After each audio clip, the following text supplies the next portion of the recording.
אמא הביאה לבן שלה סוכריה, רצתה לשמח אותו. הילד הקטן לקח את הסוכריה, הסתכל עליה בפרצוף זעוף, למה רק אחד? מה, את מתקמצנת עליי? אני רוצה עוד ועוד. האמא הסתכלה עליו, וקצת הרגישה החמצה בלב. במקום להגיד תודה, אתה מתלונן שהבאתי לך רק אחד, תשמח מה במה שיש לך. האמא אמרה לו, בגישה הזאת ובהתנהגות הזאת, אני לא רוצה להביא לך שום דבר. והאמת שאנחנו יכולים להבין אותה.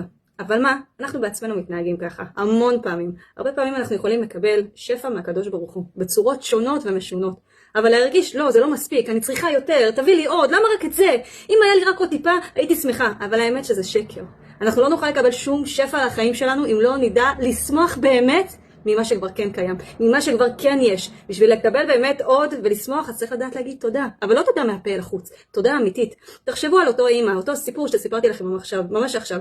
אם הילד הקטן הזה היה אומר לה, וואי, אמא, תודה רבה, שימחת אותי. הרצון הפנימי האמיתי שלה היה להביא לו הרבה יותר, לא רק אחת. אז זה אותו דבר. כשאנחנו נדע להעריך ולהוקיר ולשמוח במה שיש לנו באמת, אבל באמת מתוך הכרת הטוב, שערי שמיים יפתחו. תנסו את זה. שיהיה בהצלחה.